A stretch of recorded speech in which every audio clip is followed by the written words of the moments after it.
Coal seam gas extraction is the process by which natural gas, largely methane gas, contained by water pressure within coal seams, is extracted from some 300 to 1500 metres below ground.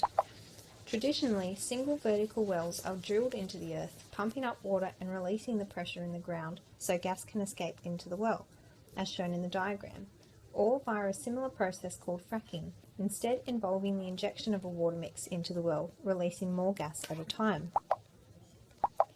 However, processes such as these have developed controversy between governments and many minority groups over the years, due to the environmental trade-offs it must undertake to maintain such a scheme.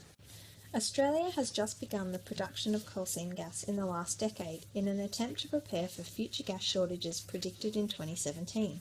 As a result, many sample wells have been set up throughout the eastern Australian basins, spanning from the top of Queensland through to the lower half of New South Wales, in search of optimum locations. This area is said by governments to have enough coal seam gas to supply for 120 years, and if extracted would more than meet future consumer demand.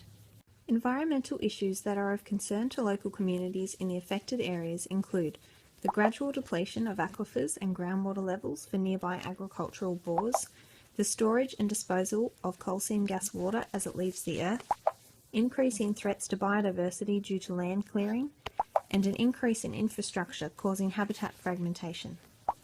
There are multiple locations throughout the eastern side of Australia in which these problems are emerging.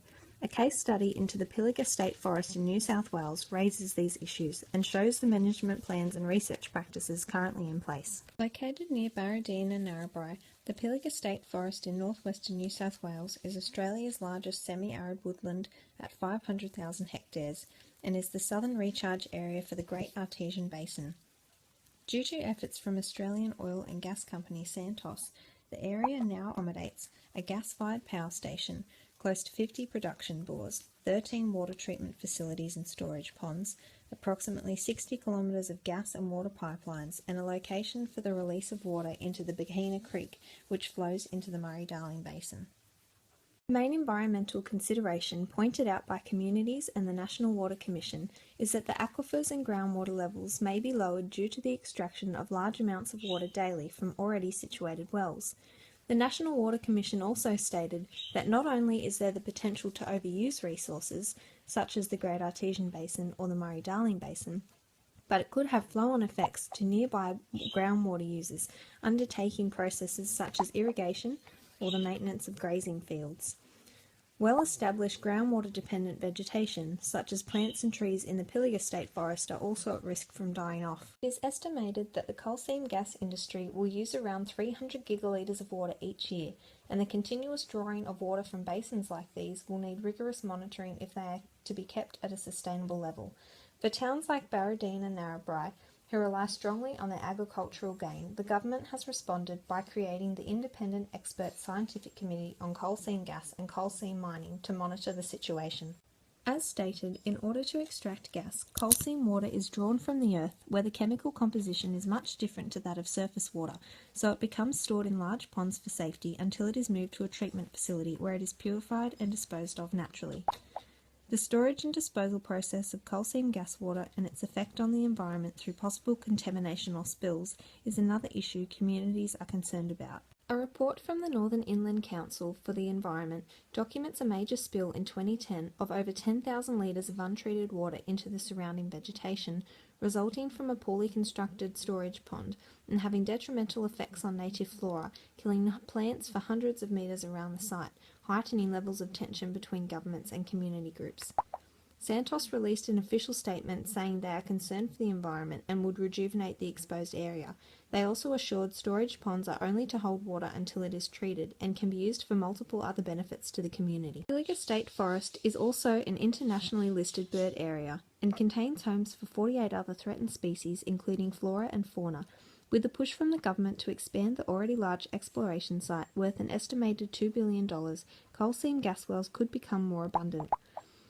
They would cover a square-like arrangement anywhere from 200 to 750 metres apart via pipelines, major roads and other infrastructure, such as more treatment plants and gas power stations, changing the environment into a fragmented cleared land, cutting off food resources in some areas and heightening predator abundance in others. Ecologists in the area believe that this will reduce biodiversity over a period of time. A study from Franklin and Kupfer have demonstrated this by showing that a reduction in natural woodland areas lead to heightened species decline rates within fragments, the eventual loss of area-specific animals, and drops in overall species richness and diversity amongst populations. From this case study, evidence shows that the coal seam gas extraction in Australia is a large operation that involves many environmental trade-offs, while also having the potential to boost our economy, create more jobs, and introduce modern technologies for our regional areas.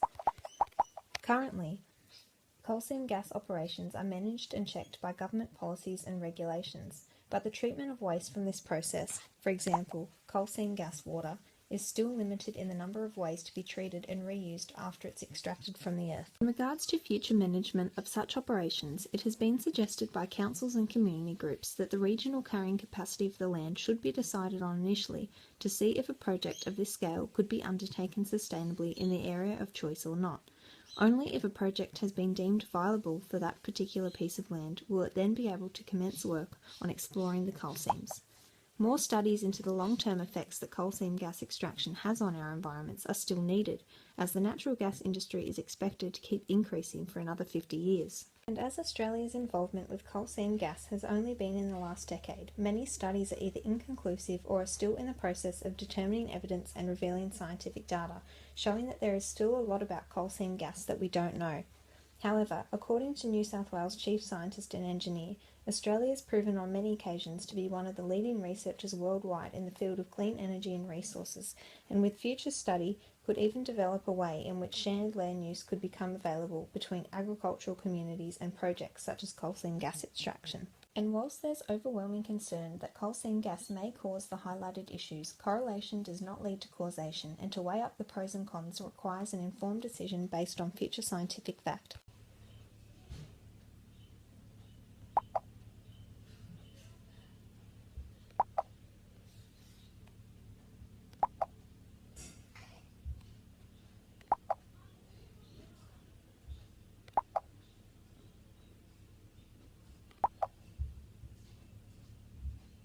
Why you chose the environmental issue. Given Australia is currently one of the leading countries in the world in the race for new resources as energy, it's becoming increasingly important to explore all the possible faults and benefits of new projects such as coal seam gas. This issue is only new to us in regards of how we manage it, and if not well researched properly, could have significant effects on our land and the surrounding communities. I chose this issue to create awareness to a topic that has so many blurred lines to the public. Why you chose the type of media. We live in a digital age where almost every person, man, woman or child owns an electronic device of some sort, in which thousands of videos every day are viewed. By encasing my findings in a video, it automatically enhances the number of views it will reach, and hence the more attention this environmental issue will get. The audience you hope to reach. I'm aiming to reach all individuals who are confused over the issue and may be finding it difficult to make an informed decision.